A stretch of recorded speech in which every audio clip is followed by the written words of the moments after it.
ఇక్కడ ఎందుకు నేను సందీప్ గారిని ఒకసారి రివ్యూ చేయమన్నానంటేనండి, మై స్పేస్ అనే దానికి సంబంధించి నేను వివిధ కోణాలను ఆవిష్కరించాలనుకుంటున్నాను. కేవలం ఒకటి మాత్రమే కాకుండా నాతో నేను స్పెండ్ చేయడం అనే దానికి బేసికల్ గా ఇక్కడ నా అనుభవాలు కొన్ని చెప్తాను, ఇన్ జనరల్ కొన్ని చెప్తాను.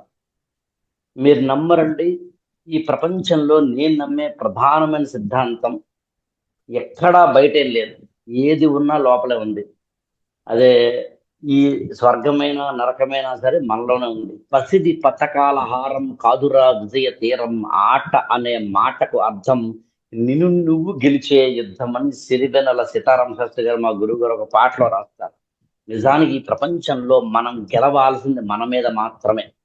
పుట్టినప్పటి నుంచి చనిపోయేంత వరకు మనము మన మీద మాత్రమే గెలుపు సాధించాలి. పక్కవాడతోటి కానీ మరొకటి కానీ కాదు.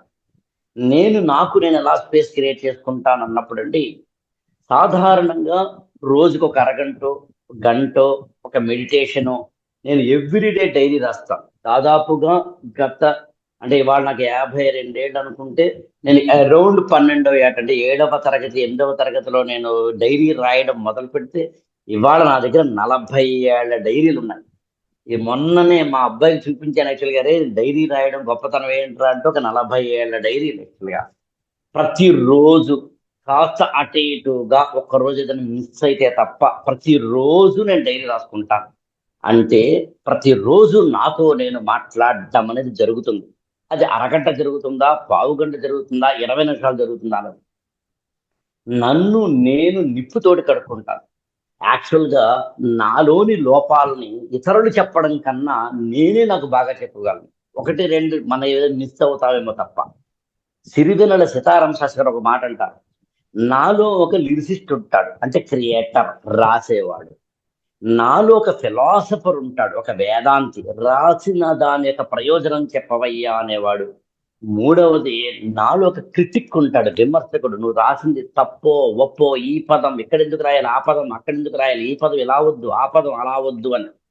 సీతారాం శాస్త్రి గారు పాటల సృష్టికర్త కాబట్టి ఆయనకు సంబంధించి ప్రతి పాటను రాసేటప్పుడు ఆ పాట బయటికి వెళ్ళడానికి ముందు తనకు తానే నిప్పుతో కడుక్కుని ఈ పాట సరిగ్గా రాశానా లేదా, ఈ పదం సరిగ్గా రాశానా లేదా, షూటింగ్ కూడా వెళ్ళిపోయే సమయంలో, రికార్డింగ్ కూడా వెళ్ళిపోయే సమయంలో అర్ధరాత్రి 4 5 కనుక గుర్తొస్తే ఆయన రాసిన ఆ పాటలో ఒక పదాన్ని తీసి మళ్ళీ కొత్త పదం పెట్టడము అనేది చిట్ట చివరి పాటలో కూడా ఆయన చేశారు యాక్చువల్గా. అంటే తెల్లారగట్ట 4 5 6 ఆ ప్రాంతంలో పాట రాసేసి ఇచ్చేసిన తర్వాత మళ్ళీ ఒక కాఫీ తాగుతున్నప్పుడు కొత్త పదం ఏదైనా ఉంది అని.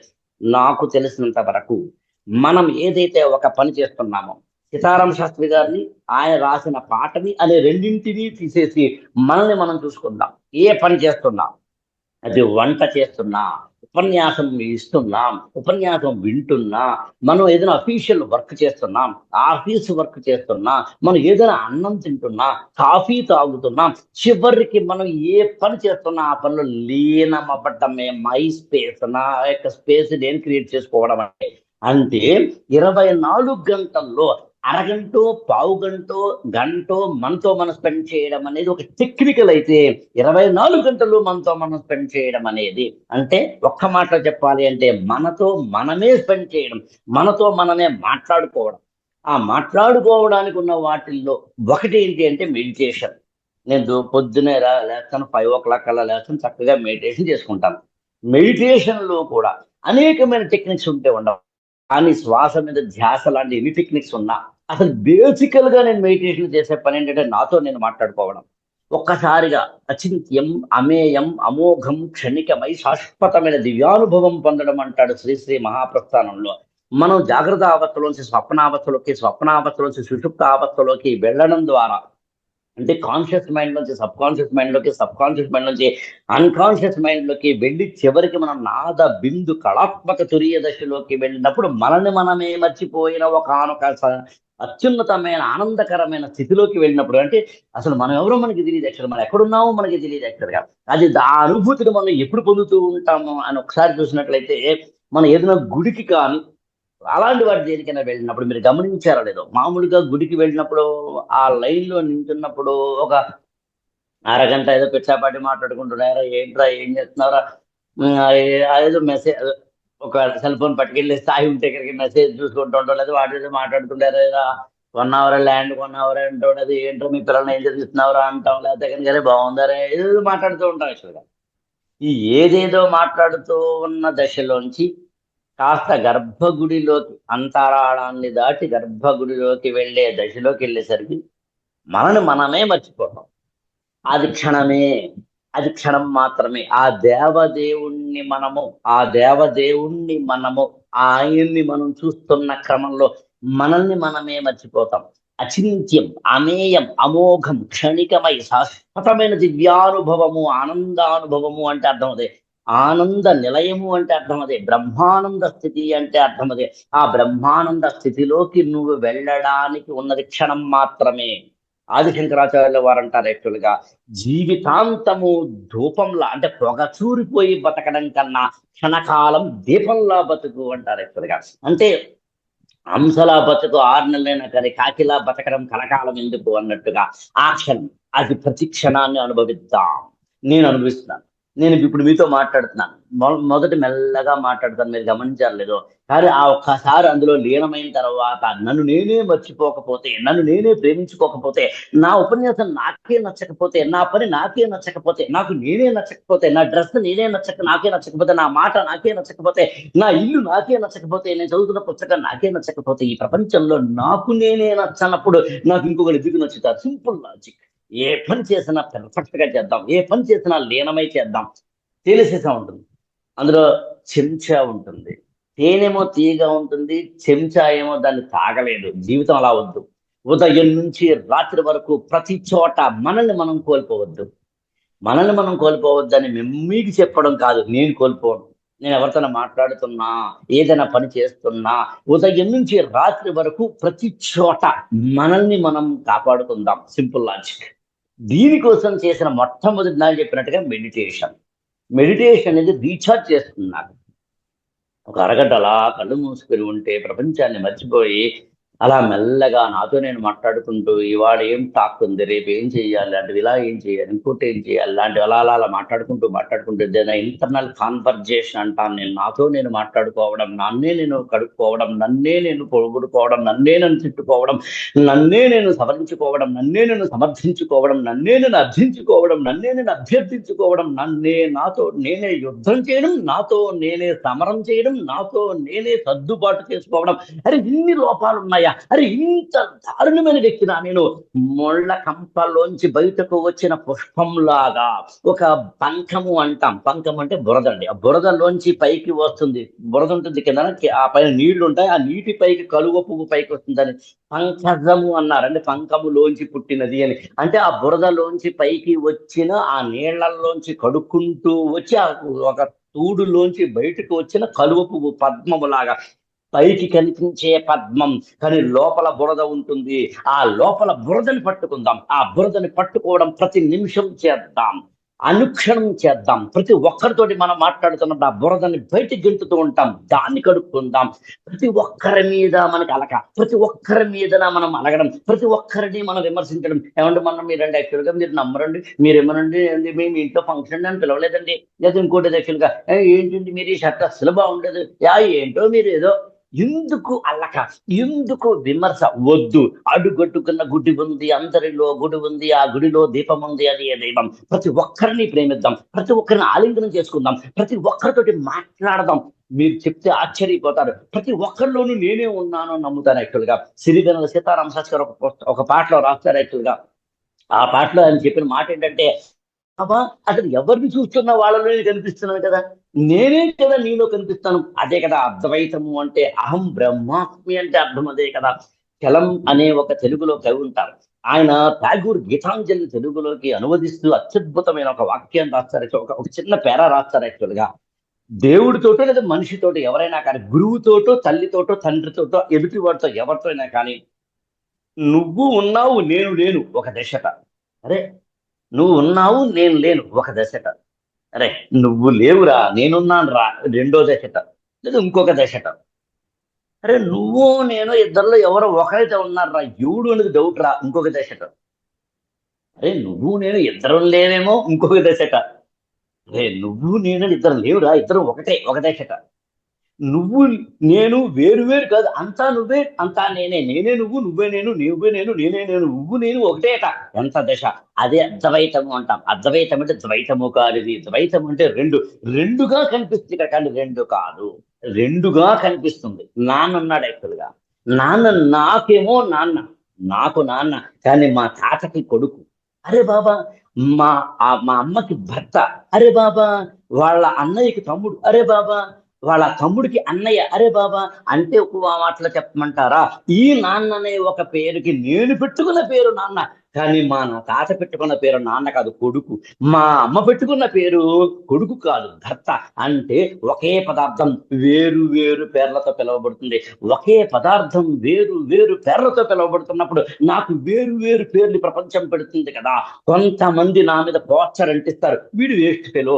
కొంతమంది నా మీద పోస్టర్ అంటిస్తారు, వీడు చాలా గొప్పవాడు. కొంతమంది పోస్టర్ అంటిస్తారు, వీడు పిసినారి. కొంతమంది పోస్టర్ అంటిస్తారు, వీడు ఎంతో డబ్బులు ఖర్చు పెట్టేస్తాడు, ఖర్చు ఎంతో వృధా చేస్తుంటాడు. కొంతమంది పోస్టర్ అంటిస్తారు, వీడికి ఏం మాట్లాడడం రాదురా. కొంతమంది పోస్టర్ అంటిస్తారు, వీడు అని నా మీద అనేకమైన పోస్టర్లు అంటిస్తారు. ఈ పోస్టర్లన్నీ అంటించి నువ్వు ఇది, నువ్వు ఇది, నువ్వు అది, నువ్వు గొప్ప, నువ్వు తక్కువ, నువ్వు వేస్ట్ ఫెలో, నువ్వు గొప్ప ఫెలో, పొగడ్తలు కొంతమంది, తెగడ్తలు కొంతమంది, కొంతమంది ఎన్ని చేసిన రాత్రి అయ్యేసరికి ఈ పోస్టర్లన్నీ కడిగేసుకొని నాకు నేనేంటో నగ్నంగా ఉద్విగ్నంగా చూసుకుని, అరే బాబా నేను అసలే ఇది కాదరా అబ్బాయి అని నాకు నేను తెలియడమే మై స్పేస్ అంటే. నాతో నేను రమించడమే మై స్పేస్ అంటే. నాతో నేనే సంగమించడమే మై స్పేస్ అంటే.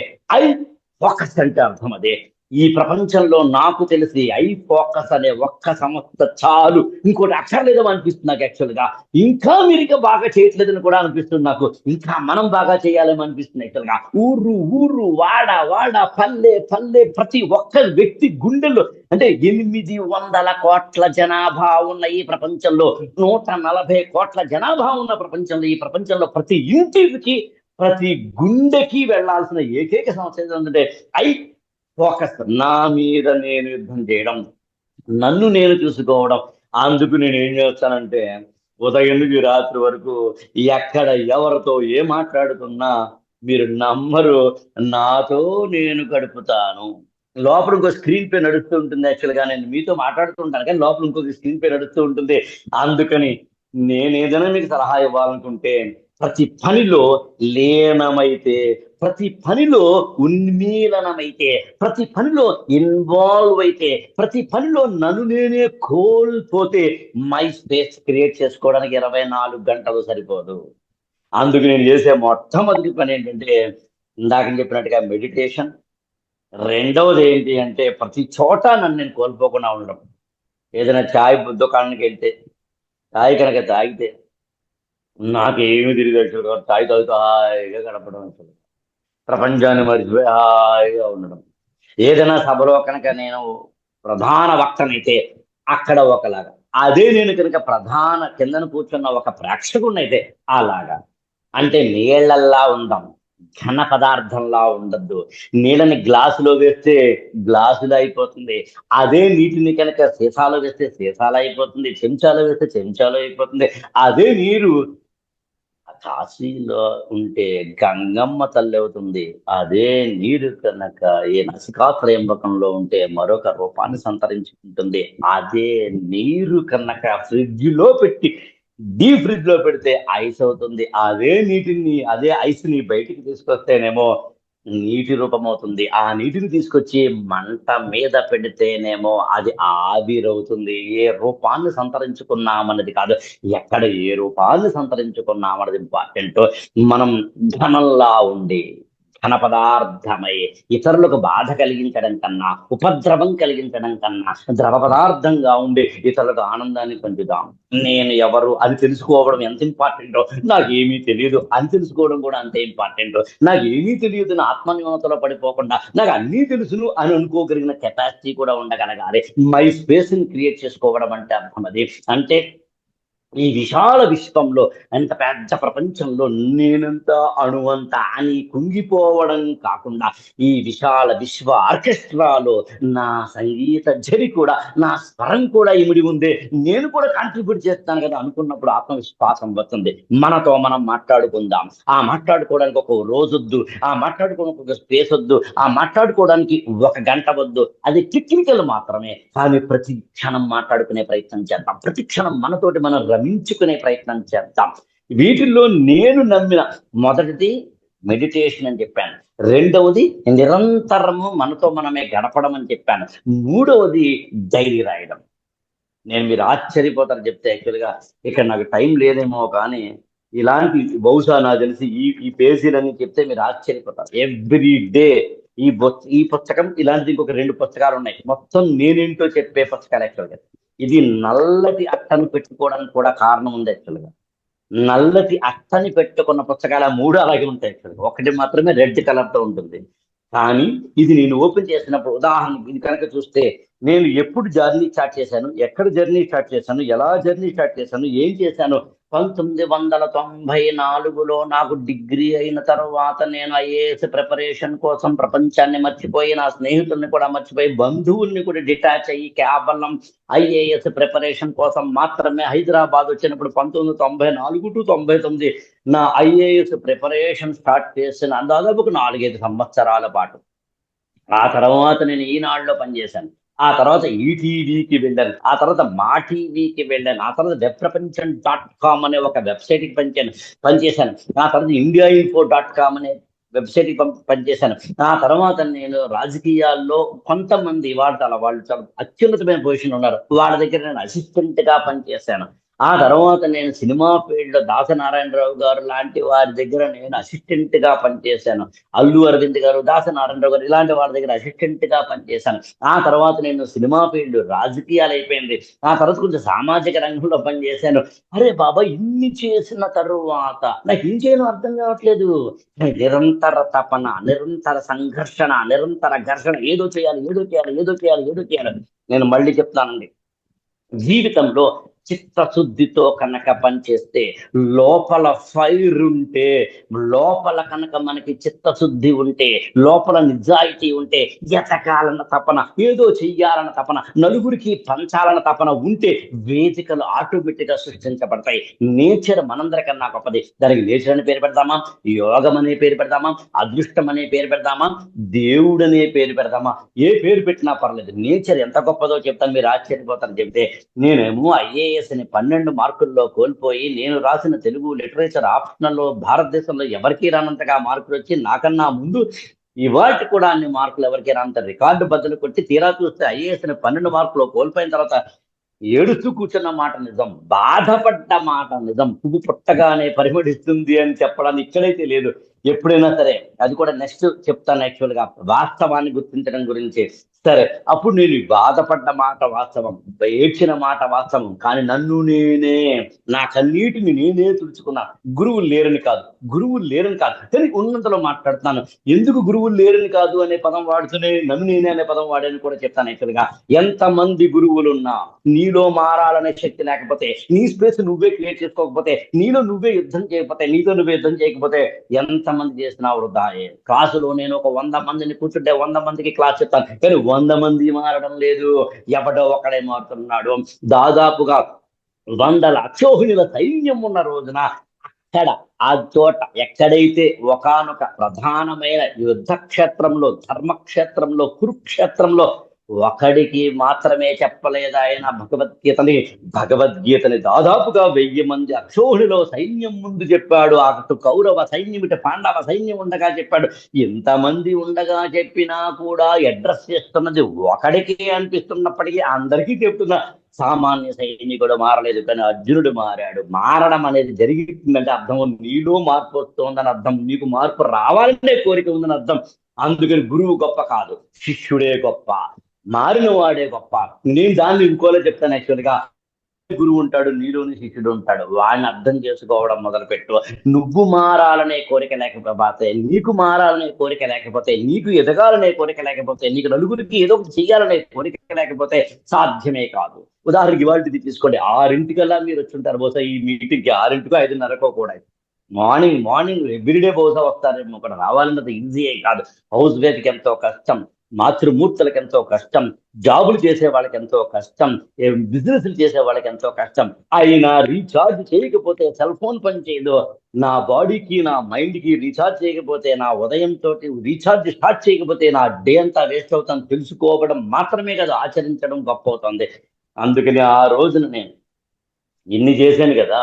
ఐఏఎస్ ఎగ్జామినేషన్ పోయింది, బాధపడ్డాను, రాజకీయాల్లోకి వెళ్ళాను, సినిమాల్లోకి వెళ్ళాను, సామాజిక రంగంలోకి వెళ్ళాను, మీడియాలోకి వెళ్ళాను, పత్రికల్లో పనిచేశాను, టీవీలో పనిచేశాను, .comలో పనిచేశాను. చెయ్యని పని అంటూ లేదు యాక్చువల్గా. వాడి పని అంటే వీడా పని అంటే యాక్చువల్గా రోజుకి ఏదో 3 షిఫ్టుల్లాగా 3 జాబులు ఏకకాలంలో చేసిన వాడిని నేను. అలా చేస్తూ చేస్తూ ఉండగా అలా చేస్తూ చేస్తూ ఉండగా నాలో ఎక్కడో ఒక అసంతృప్తి ప్రారంభమైంది. ఏంటి అసంతృప్తి అంటే, ఏం చేస్తున్నాను నేను, ఎవరి కోసం చేస్తున్నాను నేను, ఏం అవ్వాలనుకున్నాను నేను, ఐఏఎస్ కదా అవ్వాలనుకున్నాను, ఇదేంటిది ఏదేదో చేస్తున్నాను అని అనుకుంటూ మీరు నమ్మరు, ఏ పని చేయకుండా. అప్పుడు మా ఆవిడ ఉద్యోగం చేసేది. ఆమెకి చెప్పా, అప్పుడు ఇంకా పిల్లలు లేరు. అశోక్ నగర్లో నేను అక్కడ ఉండేవాడు. అక్కడ అశోక్ నగర్లో జాబ్ మానేశాను కదా. ఏం చేయాలో తెలియక రోజు ఉదయం నుంచి రాత్రి వరకు పుస్తకాలు చదువుకుంటూ నోట్స్లు రాసుకుంటూ పక్కన ఛాయ్ బండి ఉండేది, అక్కడికి వెళ్ళి ఛాయ్ తాగేవాడు. ఓ రోజు నేను ఛాయ్ తాగుతుంటే ఒక 3-4 స్టూడెంట్స్ నా దగ్గరికి వచ్చారు. సార్ మీరు ఆకలి రాఘవేంద్ర గారు కదా? అవునయ్యా.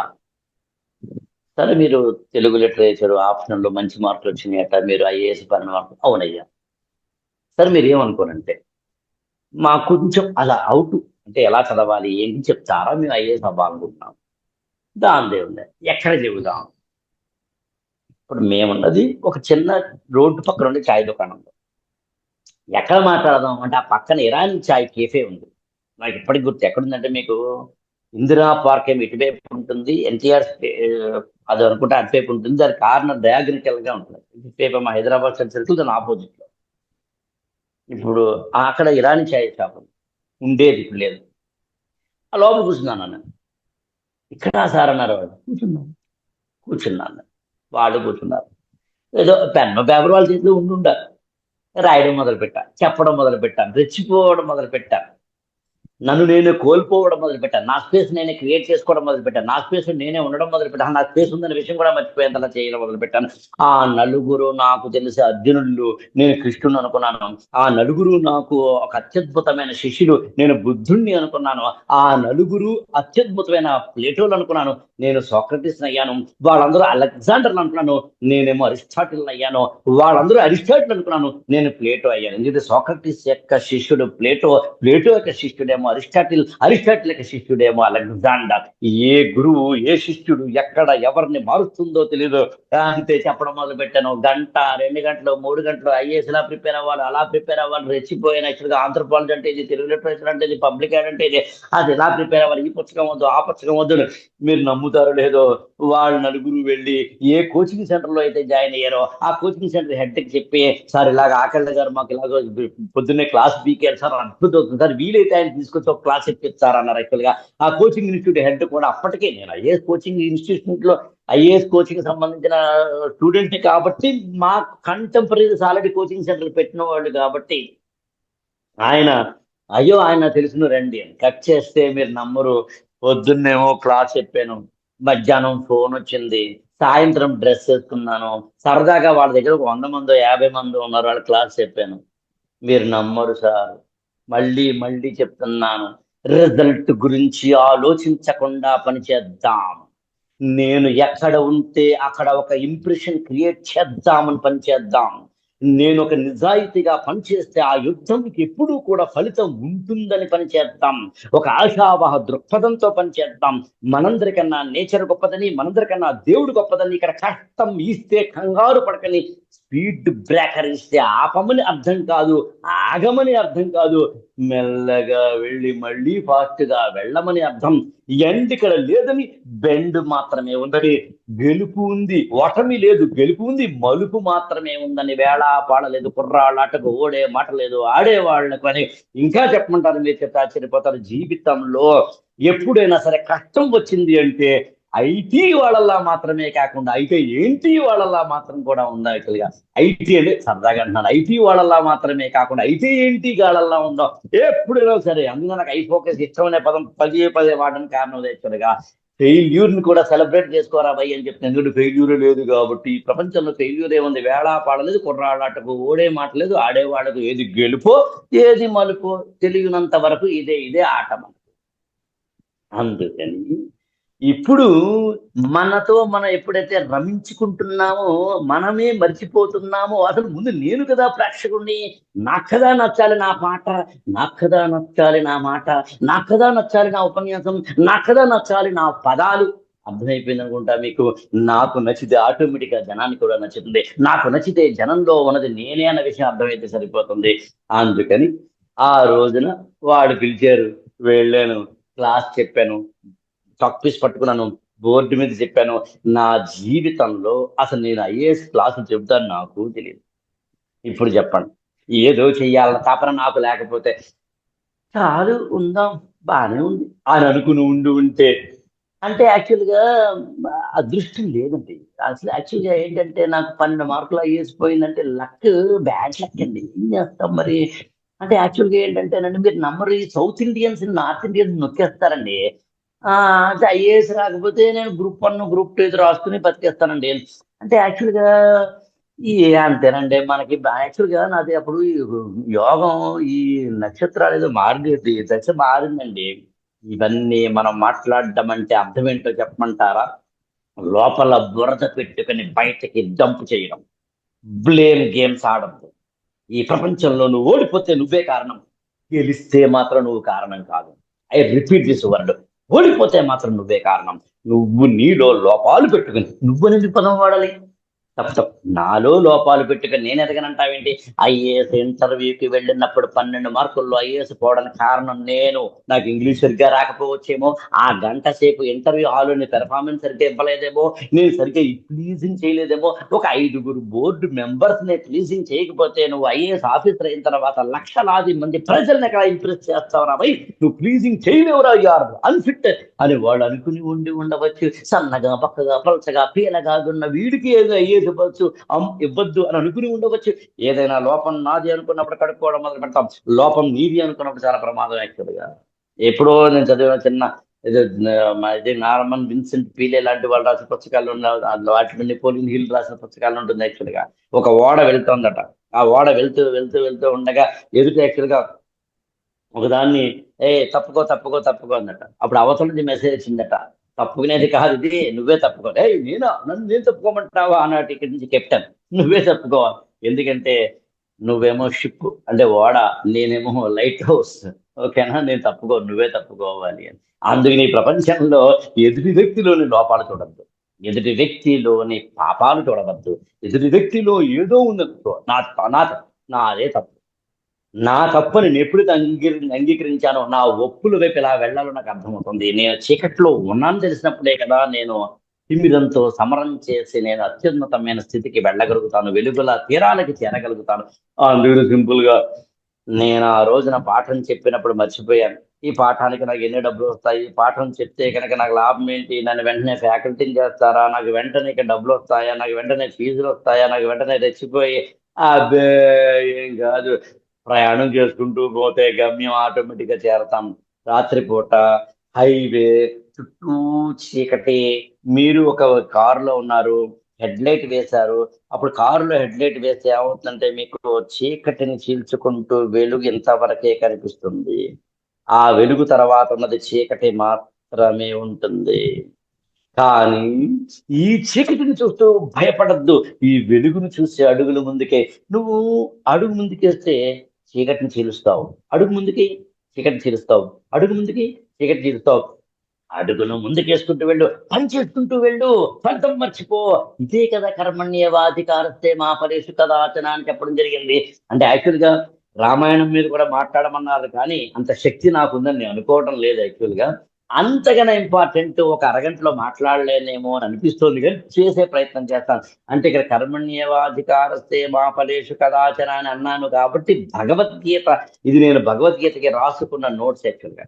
ఇక ఎప్పటి నుంచో దీని మీద పుస్తకం రాయాలని, ఎప్పటి నుంచి అంటే 2 ఏళ్ళ నుంచి కాదు, 3 ఏళ్ళ నుంచి కాదు కాదు, 5 ఏళ్ళ నుంచి అసలు కాదు.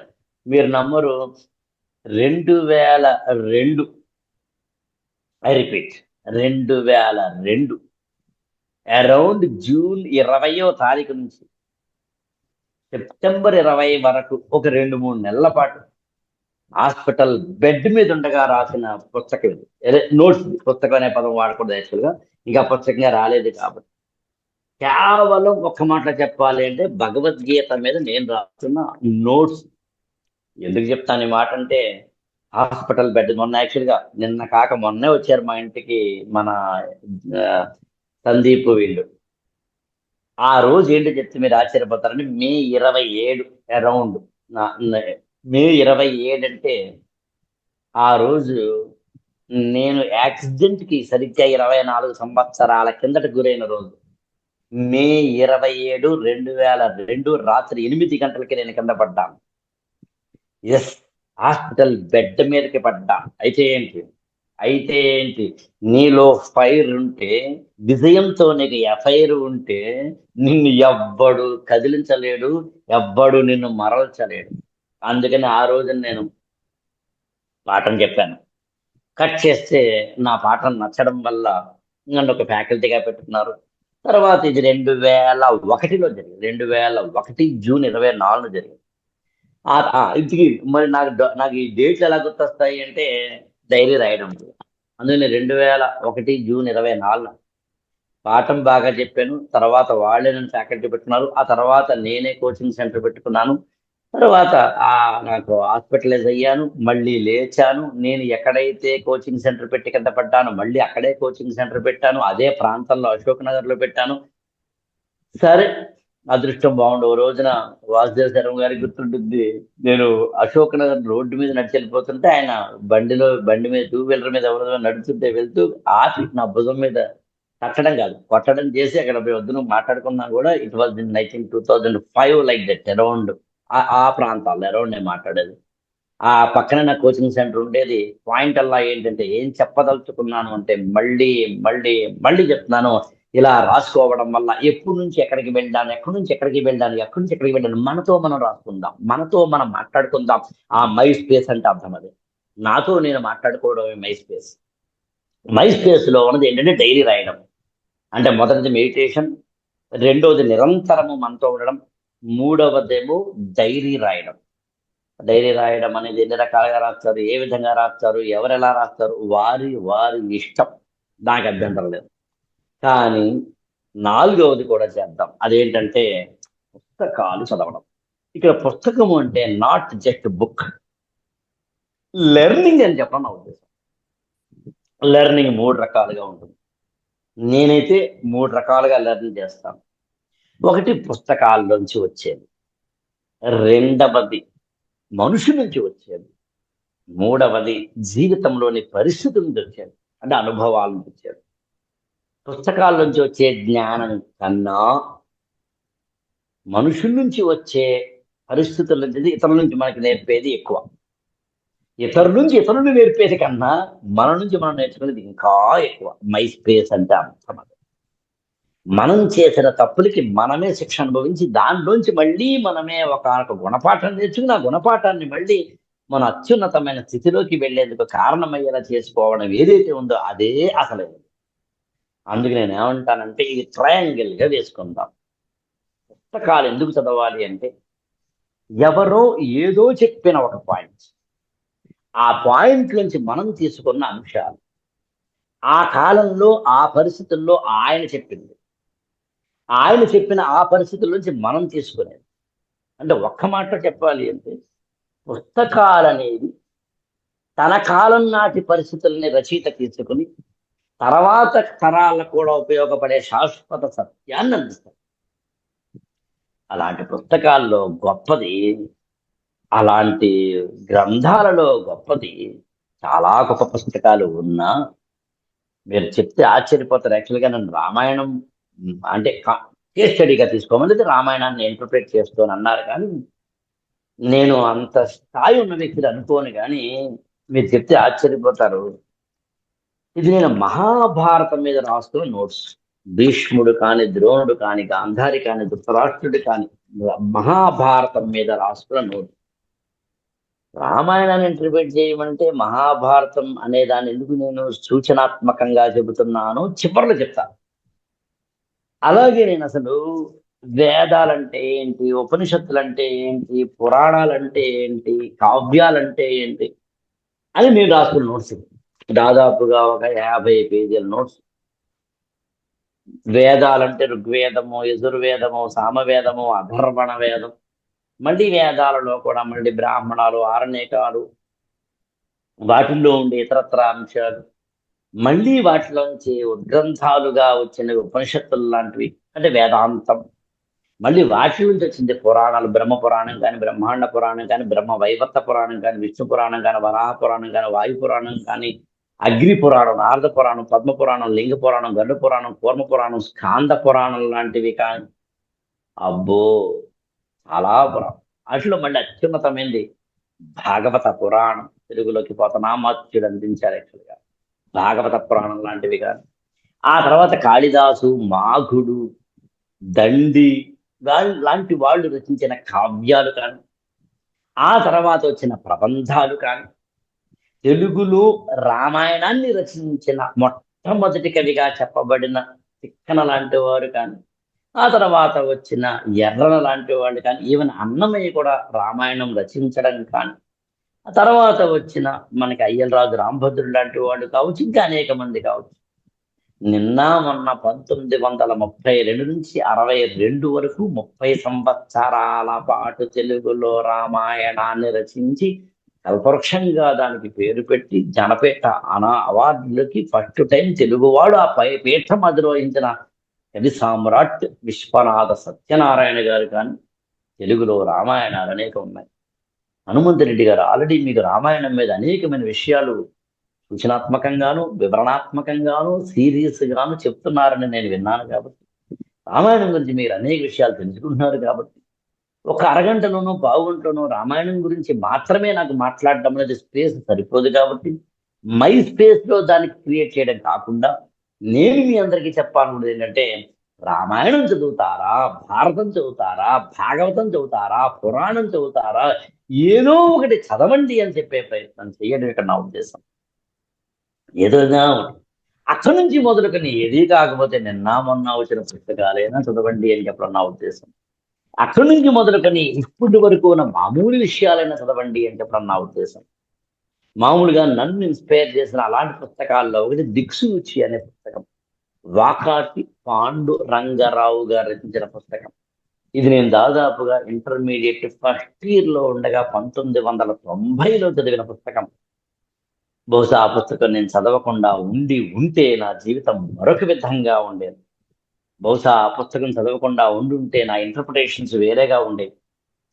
మతాన్ని, మతం అనే పదం ఎందుకు, ధర్మాన్ని, ధర్మం అనే పదం ఎందుకు, సనాతన ధర్మాన్ని అంటే భారతీయ సనాతన ధర్మాన్ని తీసుకుని ఆధునిక సైన్స్ తోటి ముడిపెడుతూ ఒక ఐన్స్టీన్ కానీ, ఒక ఐజాక్ న్యూటన్ లాంటి వాళ్ళు కానీ, లేకపోతే ఇతర శాస్త్రవేత్తలు, ఈవెన్ భారతదేశంలో ఉన్న జగదీష్ చంద్రబోస్ లాంటి వారు కానీ, శ్రీనివాస రామానుజన్ లాంటి వారు కానీ, ఇలాంటి వారు అందించిన అనేకమైన సైన్స్ సూత్రాలకి, ఆ సైన్స్ వెనకాల ఉన్న వారి యొక్క పరిశ్రమలకి, మానవత్వానికి, సనాతన ధర్మానికి అనుసంధానం చేస్తూ, మనిషి తన చేతిలో లేనిది చాలా ఉన్నాయని గుర్తింపచేసేలా చేస్తూ, ఇందాక నేను చెప్పిన కొటేషన్ ఇందులోదే యాక్చువల్గా, ఈ అనంత విశ్వంలో నేనంత అణువుని అనే ఆత్మ న్యూనతలో పడిపోకుండా ఈ విశాల విశ్వ ఆర్కెస్ట్రాలో నా స్వరం కూడా కలిసి ఉంది అనే ఆత్మ విశ్వాసంతో బతకడం అనేది ఈ పుస్తకంలో ఉన్నదే. నేను అందుకనే చెప్తున్నాను యాక్చువల్గా, మన పుస్తకాలు చదివితే జ్ఞానం మాత్రమే కాదు, భాష మీద పట్టు కూడా వస్తున్నట్లుగా. కథం తొక్కే తురంగాలో మదం పట్టిన మతంగాలో విషం కక్కే భుజంగాలో కవిని పాటలు వలయ విచల విహంగాలో విలయ సాగర తురంగాలో యుద్ధ గుంజన్ మృదంగాలో కవిని పాటలు కవిని గణగణ మంగళ కళకాహళ హళాహళిలో కరిగిపోతని కలిసిపోతని కనరాకనే కదిలిపోతని నా గుహలో కుటిలో చీకటిలో ఒక్కడినై సిక్కిన రోజుల్లేవా అని శ్రీశ్రీ రాసని పాటల్ని పద్యాల్ని గేయాల్ని చదువుకుంటూ ఉంటున్నప్పుడు చెప్పక చెంక చెక్క చేదోయి సంధింపక అంటూ పోతన్న భాగవత పద్యాలు చదువుకుంటున్నప్పుడు ప్రాంచద్భూషణ బాహుమూల రుచితో పాలింట్లు పొంగార పయించులు మోవగా అంటూ అటజని కాంచె భూమిశ్వరుడు అంబర చుంబి శిరస్సర జరీ పటల అంటూ అత్యున్నతంగా అవధాని పెద్దలు రాసిన పద్యాలు చదువుతూ ఉన్నప్పుడు శోణీతలము నిన్నుదురు తోకగ మొక్కి అంటూ పతనామాత్యుడి పద్యాలు చదువుతున్నప్పుడు శ్రీవాణి గిరిదాచిరాయ దశతో వక్షోముఖాంగనేశయ లోకానాం సితమావహంత్య విహతాంతే వేదత్రయమూర్తయ శ్రీ పురుష సంపూజిత వసురైర్భూయాసు పురుషోత్తమాంబుజభవ శ్రీ కంధరాయ శ్రేయసే అంటూ నన్నయ్య గారి పద్యాలు చదువుతూ ఉన్నప్పుడు రాజకులైక భూషణుడు రాజమనోహరుడు అన్యరాజ తేజో జయశాలి శౌర్యుడు విశుద్ధ యశ శరజిందు చంద్రికా రాజద భూరి భుజ కృపాణ ధరాజల శాంత శాస్త్ర పరాగుడు అంటూ నన్నయ్య తెలుగులో మొట్టమొదటి పద్యాన్ని రచించిన వైనాన్ని చదువుతున్నప్పుడు ఏం చదివామన్నది కాదు, ఏదో ఒకటి మాత్రం చదువుదాం, కనీసం కొటేషన్ చదువుదాం, ఒక మంచి మాట చదువుదాం, ఒక మంచి మాట విందాం, నా స్పేస్ లో నేను ఆ మాటని అర్థం చేసుకుందాం, దాన్ని జీర్ణం చేసుకుందాం. ఏ పదం, ఏ పద్యం, ఏ వాక్యం, ఏ పేర, ఏ పేజీ, ఏ పుస్తకం మీ ఇష్టం, ఇక్కడ స్కైలేదు. కాకపోతే ఈ అన్ని పుస్తకాల్లోకెల్లా అనేకమైన శాశ్వత సత్యాలు అందించిన పుస్తకం ఒకటి ఉంది అంటే ఖచ్చితంగా one of the books, best books ఏమిటి అని అడిగితే రామాయణం. ఏంటండి రామాయణం? ఏం నేర్పుతుంది రామాయణం? ఏం కావాలో అన్నీ నేర్పుతుంది. లోకంలో ఎంతమంది తమ్ముళ్ళు ఉంటారో చెప్పాలా? భరతుడు, శత్రుఘ్నుడు లాంటి తమ్ముళ్ళు లాంటి తమ్ముళ్ళు లోకంలో ఉంటారు, కుంభకర్ణుడు లాంటి తమ్ముళ్ళు లోకంలో ఉంటారు, విభీషణుడు లాంటి తమ్ముళ్ళు లోకంలో ఉంటారు. తమ్ముళ్ళు ఎంతమంది ఉండాలో చెప్పండి, అంతమంది తమ్ముళ్ళ హావభావాలు, మనస్తత్వాలు, భావాలు, మనోభావాలు, వాళ్ళ అనుభవాలు, వాళ్ళకు సంబంధించిన రియాక్షన్స్, స్పందనలు, ప్రతిస్పందనలు అన్ని ఒక్క చోట పెట్టిన మహోన్నతమైన గ్రంథం చెప్పండి అంటే రామాయణం. రావణాసురుడు రాముడితో యుద్ధం చేసేటప్పుడు కుంభకర్ణుడు ఆయన లేచిన వెంటనే చెప్పిన మొట్టమొదటి మాట ఏమిటంటే రాముని చంపాలి రవై అని అడిగితే కనుక అప్పుడు ఆయన అన్నమాట ఎందుకు చంపాలన్నా, అప్పుడు చెప్తారు యాక్చువల్గా ఇలా సీతమ్మ వారు చూడండి, తప్పు మందే కదా అంటాడు. నేను చాలా మామూలుగా జనరలైజ్ చేసి చెప్తున్నాను, ఇంతకుముందే నేను డిస్క్లైమర్ చేసినట్టుగా విపులంగా చెప్పే ప్రయత్నం చేయట్లేదు, ఉన్నంతలో చెప్పే ప్రయత్నం చేస్తున్నాను నాకు ఇవ్వబడిన స్పేస్ లో. అన్నయ్య, మనం చేసిన తప్పు కదా, మరి తప్పు మనం చేసి యుద్ధం వాళ్ళ మీద చేస్తామంటామేంటి? ఇది కుంభకర్ణుడు తన అన్నగారితోటి అన్నమాట. అప్పుడు అన్నగారు అన్న మాట ఏంటంటే, అన్నగా నేను చెప్తున్నాను, నువ్వు విని నేను చెప్పింది చెయ్యి, తమ్ముడుగా నీ బాధ్యత. ఓకే అన్న అన్నవాడు కుంభకర్ణుడు. అన్నైనా సరే తప్పు చేస్తే నేను దాన్ని ఖండిస్తాను అన్నవాడు విభీషణుడు. ఇద్దరు తమ్ముళ్ళే, అంతే. ఎవరి రూట్ ఎవరిది ఇక్కడ పాయింట్ కాదు. రావణాసురుడు మరణించిన తర్వాత మరణించిన వాడు పాపాత్ముడు కాబట్టి నేను ఆ పాపాత్ముడికి సంబంధించిన కర్మకాండలు చెయ్యను అన్నవాడు విభీషణుడు. పోయిన తర్వాత ఒక వ్యక్తికి సంబంధించిన చనిపోయిన వాడి కళ్ళు చరడేసి అన్నట్టుగా పాపం అనేది తక్కదు, పుణ్యం మాత్రమే దక్కుతుంది. సనాతన భారత కర్మ భూమిలో, ధర్మ భూమిలో చనిపోయిన వారు ఎవరైనా కానీ ఇక్కడ వారి గురించి నెగిటివ్ గా మాట్లాడకూడదు. నీ యొక్క విద్యుత్ ధర్మాలను విధాయకాలు తీర్చిదిద్ది చేయాల్సిందే అని అక్కడున్న విభీషణుడికి చెప్పిన మహిమాన్వితమైన విగ్రహ రూపంలో ఉన్న ధర్మం రాముడు. భార్యలు ఎలా ఉంటారు? తార ఒకలా ఉంటుంది, మండోదరి ఒకలా ఉంటుంది, సీతమ్మ ఒకలా ఉంటుంది, అనేక మంది లోకంలో భార్య ఎలా ఉంటుందో తెలియజెప్పింది. రాజులు ఎలా ఉంటారో తెలియజెప్పింది, అన్నలు ఎలా ఉంటారో తెలియజెప్పింది. అసలు రామాయణంలో ఉన్న గొప్ప విషయం ఏమిటి అంటే, నేను రామాయణాన్ని యాక్చువల్గా అంటే బాగా ఎక్కువ చదువుకోవడం వల్ల ఉంటాయి. ఇదంతా నేను రామాయణం మీద రాసిన బుక్ అండి. మీరు ఎప్పుడైనా వీలైతే పుల్లెల శ్రీరామచంద్రుడు గారు రామాయణం మీద ప్రతి కాండ మీద బాలకాండ, అయోధ్యకాండ, అరణ్యకాండ, కిష్కింధకాండ, సుందరకాండ, యుద్ధకాండ, తర్వాత ఉత్తరకాండ, దాదాపు ఇవి 9 వాల్యూమ్స్ అండి తెలుగులో నాకు తెలిసినంత వరకు. మనకి పుల్లెల శ్రీరామచంద్రుడి గారు అందించిన దీన్ని మించినది ఏది అనుకోవడం లేదు యాక్చువల్గా. సో అందుకని రామాయణం మీద ఆల్రెడీ మీరు సిరీస్ వింటున్నారు కాబట్టి నేను మరీ లోతునికి వెళ్తున్నాను. అనేకమైన అందులో ఉన్న కథలు లాంటివి కానీ ఇతరత్ర రకాలు. కానీ నేను చెప్పుకోవచ్చు. బహుశా మీ అందరూ మైనాక పర్వతం గురించి వినుంటారు కానీ మామూలుగా పర్వతాలకి అప్పట్లో రెక్కలు ఉండేవి, అవి ఎగురుతూ ఉంటాయి అనేది ఒక కథ. రైటో రాంగు అది వేరే కదా మనకి. జాగ్రఫీ వేరు, ఫిక్షన్ వేరు, ఎపిక్ వేరు, ఇతిహాసాలు వేరు, పురాణాలు వేరు, జరిగిందా జరగదా వేరు, ఎథిక్స్ వేరు, ఇది వేరే కథ. బట్ మనకి పర్వతాలకి రెక్కలు ఉంటాయనేది మాత్రం ఆ రోజులో నమ్మకం. ఈ పర్వతాలు ఎగిరి ఎవరి మీద పడితే వాళ్ళ మీద పడుతున్నాయి కాబట్టి ఈ బాబోయ్ చాలా కష్టమైపోతుంది, ఊర్ల మీద పడుతుంటే, పర్ణశాలల మీద పడుతుంటే కష్టం అని చెప్పి ఋషులు ప్రజలు అందరూ కలిసి ఏదో ఇంద్రుణ్ణి కోరితే పాపం ఆయన ఏం చేశారంటే ప్రతి ఒక్క కొండకి లేదా పర్వతానికి రెక్కలు కట్ చేశాడు. This is the story. అలా రెక్కలు కట్ చేయ బడని ఒక పర్వతం పేరు మైనాక పర్వతం. ఎందుకనంటే ఆ మైనాక పర్వతం కూడా నా రెక్కలు ఎవరో కట్ చేస్తారేమో అన్న భయంతో ఆయనకు ఒక ఫ్రెండ్ ఉన్నాడు వాయుదేవుడు. ఆయనకి మొరపెట్టుకుని అన్న ఇలా జరుగుతోంది అంటే కంగారు పడకు, నేను మాట్లాడతానులే ఎవరో ఇంద్రుడితో అని ఇంద్రుడితో మాట్లాడి ఉప్పును ఊదిడు. గాలి కదా, వాయుదేవుడు కదా, ఉప్పును ఊదితే మైనాక పర్వతం వెళ్ళి సముద్రంలో పడింది. సముద్రం లోపల పడింది కాబట్టి ఇంద్రుడు లోపలికి వెళ్ళి చంపలేడు. That's all. అంటే ఒక ఫ్రెండ్ ఇంకొక ఫ్రెండ్ని కాపాడాడు. ఒక స్నేహితుడు ఎలా ఉంటాడు అని చెప్పే చిన్న కథ. ఆ స్నేహ ధర్మమే కదా సుగ్రీవుడికిను లక్ష్మణ స్వామి సీతారాములకు సంబంధించిన కథ. ఆ సుగ్రీవుడే కదా స్నేహం చేసి రాముడికి కావలసిన అనేకమైన అంశాలను అందించిన కథ.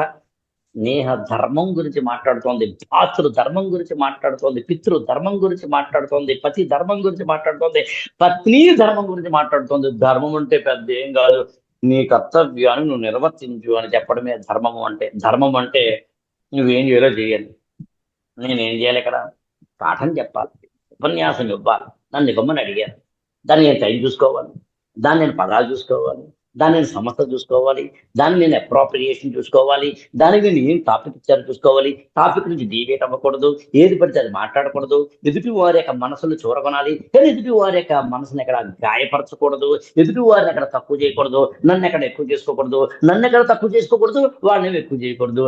ఎంత కష్టమో చూడండి. ఎంత కష్టమో మాట్లాడడం గురించి మనకు తెలియ చెప్పిన వాడు హనుమంతుడు.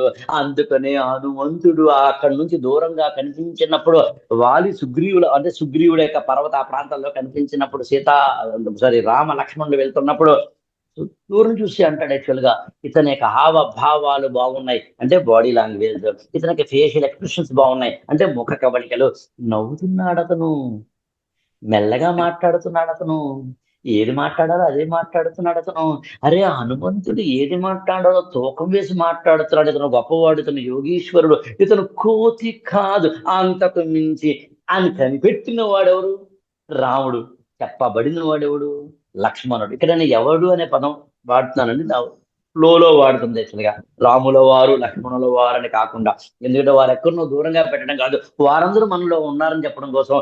మనలోనే హనుమంతుడు ఉన్నాడు, మనలోనే రాముడు ఉన్నాడు, మనలోనే లక్ష్మణుడు ఉన్నాడు, మనలోనే వాలి ఉన్నాడు, మనలోనే రావణాసురుడు ఉన్నాడు.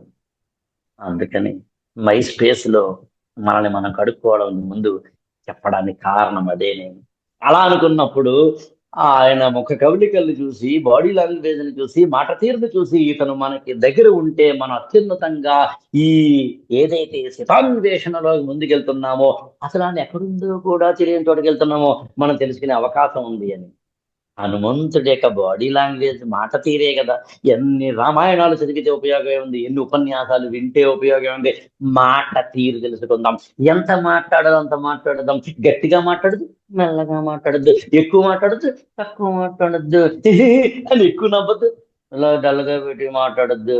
ఎప్పుడు ఏ ఎక్స్ప్రెషన్ ఇవ్వాలా ఎక్స్ప్రెషన్ ఇస్తూ మాట్లాడదాం. మరి హనుమంతుడు మనకి నేర్పుతున్నది అదే కదా. ఆయన ఎంతలా మాట్లాడుతున్న ఆవేశానికి గురి కాకుండా ఉన్నవాడు రాముడు. తెలుసుకోవాల్సినదే కదా. విపరీతమైన ఆవేశపరుడు లక్ష్మణుడు.